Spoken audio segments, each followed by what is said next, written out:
May you live in interesting times, as they say. And Sheffield, have signed Cass prop Lewis Peachy on a 3-year deal from next season as well. Okay.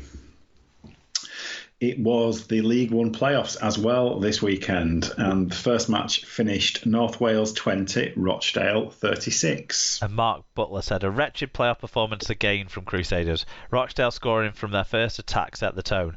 While there was an early response, Rochdale's heroic defence to keep their lead being immediately followed by weak defence at the other end told the story. Rochdale were slick in attack and added scores regularly, whilst Crusaders were desperate, a late flurry of tries flattering the home team. It's kind of... Yeah, I watched it. Go on. I'm just saying the season's gone out of a whimper, hasn't it, for North Wales after being so good early doors, and it seems like the news of Murray leaving maybe has had or maybe I'm being a bit like after the fact with that, but they have been very disappointed in these playoffs. Yeah, I saw a little bit of this one. And Mark's got it right. North Wales were very poor. As good as Rochdale were, they didn't have much opposition early on. North Wales were behind and they never really looked in it. And the score at the end was flattering to say the least. They were never in this one. And the other match finished Swinton 32, Doncaster 12. And at Colin Adam James said, on paper Doncaster looked the stronger team and were able to name an unchanged 21-man squad from the victory over North Wales. Swinton only had 17 fit players, but didn't put a foot wrong in the first half, leaving Doncaster chasing the game after the break. The Swinton team doesn't have any star players or big names like some others in League One, and that's become a real strength. So that means Swinton move into the playoff final, into the promotion final, don't they? And Doncaster and Rochdale will play next week to decide who meets them in that game. Indeed, it will. We move on. It was the playoffs in the Wheelchair Super League. The first match finished Halifax 66, Wigan 28, and Leeds 54, the London Roosters 14. Probably expected results there, you would say? I think Wigan will be disappointed to get quite heavily beaten by a side that they've been competitive with throughout the rest of the season this year. But Halifax and Leeds have been the class at this level for some time really now, haven't they? So it's not unexpected. It's probably the best against the best match, isn't it? Yeah, I'm looking forward to seeing that one on the 1st of October. That should be a good match. It was the week 2 of the NRL finals. The first match finished Eels 40, Raiders 4, and it was Sharks 12, Rabbitohs 38. And Alan Walker said, the Bunnies blitzed toothless tuna impersonators. Super Trell and Cody tore them a new one with support from Ilias. Greece's Ilias there. The small, mobile Rabbitoh pack battered the fat tuners with quick play the balls all game, led by Cook and Murray, whilst top South's D left tuna halves Hines and Moylan never a look in, and they went out in straight sets. Souths look at home at the SFS all right. Next up, Panthers, no biggie. Glory, glory, Adam who. We also had some feedback from some other games this weekend. The first one was the Reserves Grand Final, where it finished Wigan 40, Wakefield 12. Yeah, and I'm delighted that the Wakey White got in touch about this because it means I get to talk about it because Wigan actually had a win this weekend.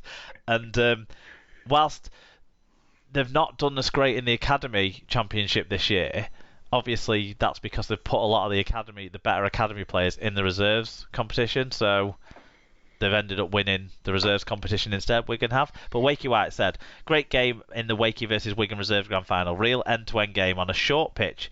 Even though the score looks one-sided, it was a great defensive effort by the Wakey boys against some large human beings in the Wigan ranks. McDonnell, Nasemba and Bibby were large and in charge. Good end-to-end game on a small pitch. What I would say is the pitch at the Robin Park Arena isn't short. It's just not very wide and has the smallest in goals around. So maybe it looks like it's short. I think it is 100 metres, but like I say, really short in goal areas. means kicking games have to be absolutely spot on. But yeah, I'm assuming you haven't taken in any of this one, Alan, but I watched this one with great pleasure, watching a Wigan side that had, in terms of like first team players, the players that have got the most first team experience in that side, you had Amila Hanley at fullback, who played a lot in Super League last year in 2021, and then Sam Halsall, who's played quite a lot this year at Super League level. They were in the side, and James McDonnell, who's off to Leeds next year, plus a host of the guys who got a go against Hull KR recently. Ben O'Keefe, one of those players, he scored a hat-trick. Who else was impressive? Harvey Hill and Jack Bibby in the front row were very impressive. Wigan's forwards, in fact, So Wakefield did have some first teamers in this game. They had Lee Kershaw, who was very active but not very penetrative. Harry Bowes has played quite a lot in the first team, hasn't he? Well, not quite a lot, but played a good amount of time in the first team. And Rob Butler, who, 3 years ago was an England Knights player, looked like he was on the cusp of having a really good Super League career when he then moved on from London to play for Warrington. It just hasn't really made it, has he? He played for Wakefield in the reserves game here, and he was absolutely second best to the young Wigan prop forwards that were on the pitch. Right. And I'm not sure. 40 points to 12. Wakefield's 2 tries. One of them came from a defender basically running into Hanley as he was taking a catch. I was surprised that it was allowed to go on because he basically ran through him, like knees into the head, ran through him. But it wasn't like malicious or anything, but that's what happened. And then they scored a try off the back of that.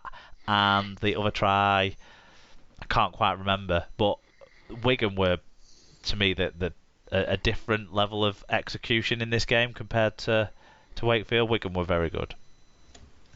At least you've seen something good this weekend. Yeah.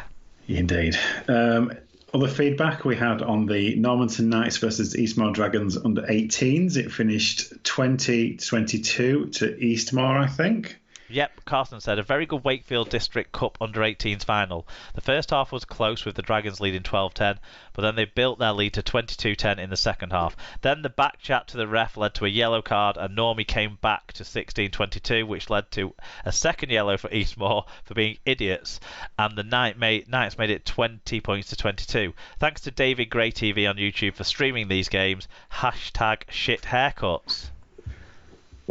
I did wonder what David Gray was doing now. His music career is not going so well, so yeah. That's good for him. And it finished Brixton Bulls 34, Elmbridge Eagles 30 in the London League Grand Final. And Dr. Hideous said, plenty of hard battering play from both sides with no drop-off at the end, and 6 tries for each side. Brixton's first try came on 2 minutes, but errors meant they were 12-20 down at half-time. They retook the lead 10 minutes into the second half, but only kept it for 4 minutes. Finally, Jack Hancock got his hat-trick try on the 76 minutes to win. Brixton were in front for just 10 minutes, but picked up the right ones. Yeah, well done to the Bulls. Yeah, pick the right minutes to be in front. That's all that matters. There you go. Indeed. Good stuff. Great to hear a range of different other games there, game reviews and on other games. That was fantastic. I've really enjoyed that from this week. We're now going to move in to make our predictions for the Super League Grand Final.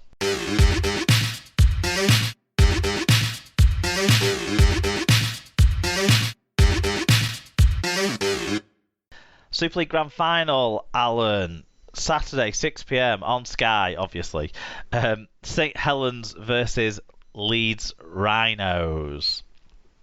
Shall we cover off some of the stories around this game before we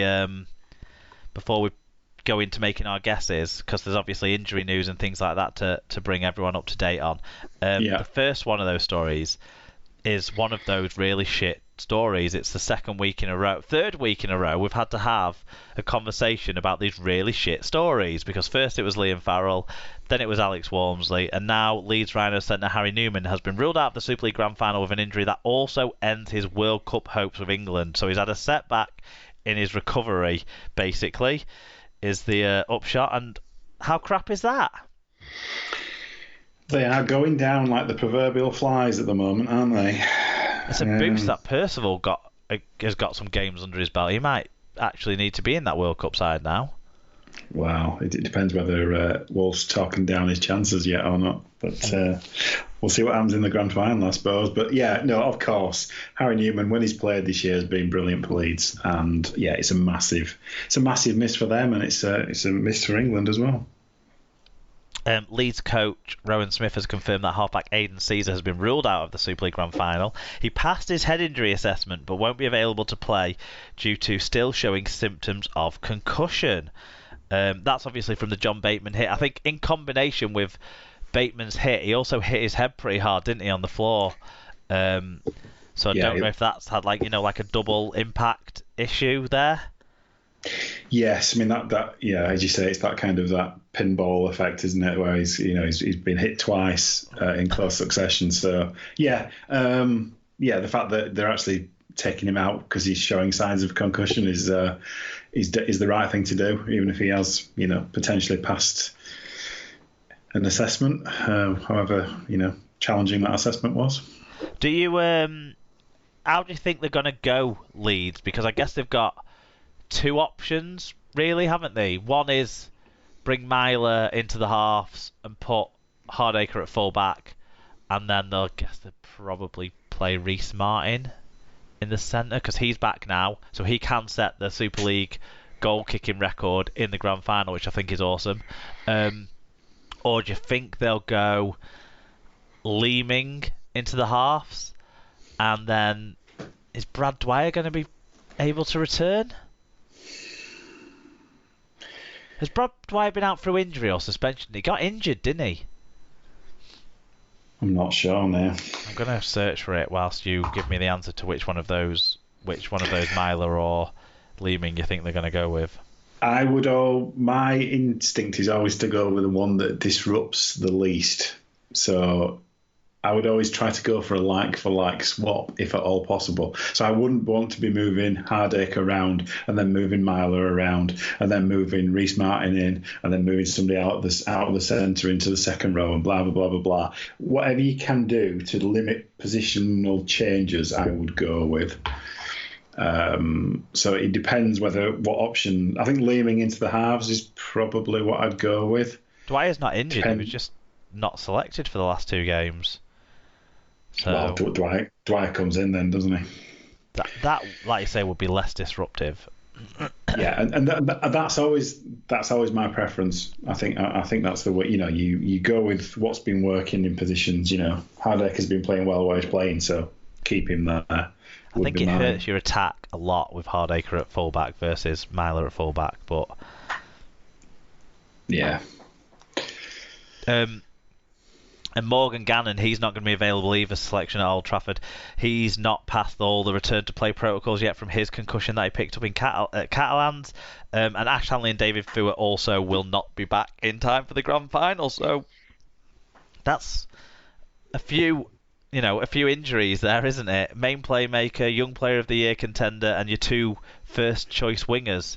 Although I do think that young Liam Tyndall was pretty decent against Wigan. I think he got a couple of lucky calls where I thought he knocked on not French, but I haven't watched it back to forensically analyse it because I'm not that much of a masochist. But I thought he held up really well in the game. So hopefully he can do the same going up against Tommy Makinson in the grand final. As they say, you dance with the ones that brought you, don't you? So he got you there, so he deserves a chance. And from Saints' perspective, Will Hopewati obviously missed out that semi-final. We didn't talk about him in that game, but Wolf has said he is a chance to return for the grand final. What he said is Will Hopewati has got a chance. The thing we've got to weigh up is he's not played a lot of footy. We need him to play 80 minutes, and if he does that, he'll have a big impact on the game. So they did get Percival and Sione Matautia back, didn't they, for the game against Salford? But there's obviously a suspension now for Knowles, and it sounds like Will Hopewati more likely than not will not play. The sound of that sounds like to me